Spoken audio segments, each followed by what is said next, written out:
People do not despise a thief if he steals to satisfy his appetite when he is hungry. But if he is caught, he will pay sevenfold. He will give all the goods of his house. Proverbs 6:30-31. The thief in this proverb comes across as unassuming and desperate. One can argue that it's not his fault that he has to steal. Still, thou shalt not steal. But he steals anyway. To turn away from God's command is wicked, regardless of personal circumstance or preference.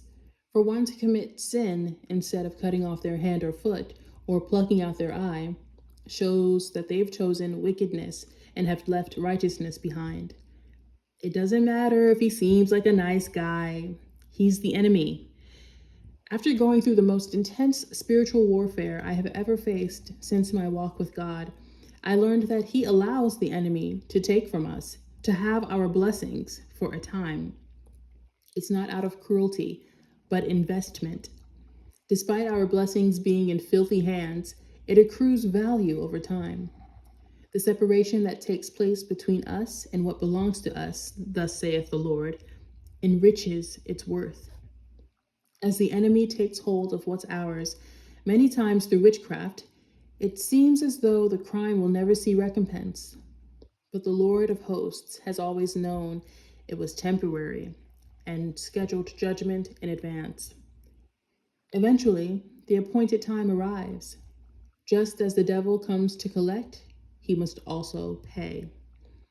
Payment comes only after we've made it out of Egypt, through the wilderness, and have conquered the giants of the promised land.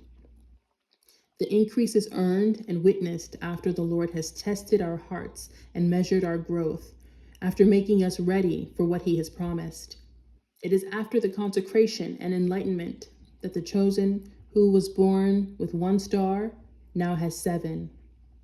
The blessing is multiplied and much greater than it originally was when the promise was made. It tastes much sweeter, not because it's bigger, but because it was fought for. This is biblical law. Many translations use the word must. The thief must pay. And there's no negotiating with darkness. Instead, Ephesians 5:11 is applied. Take no part in the unfruitful works of darkness, but instead expose them. There's no making light of being spiritually robbed, as though one should just hang in there. Sometimes it's our own sin that takes us there or keeps us there. The part that isn't not in our control is God's timing for the major turnaround, your comeback season.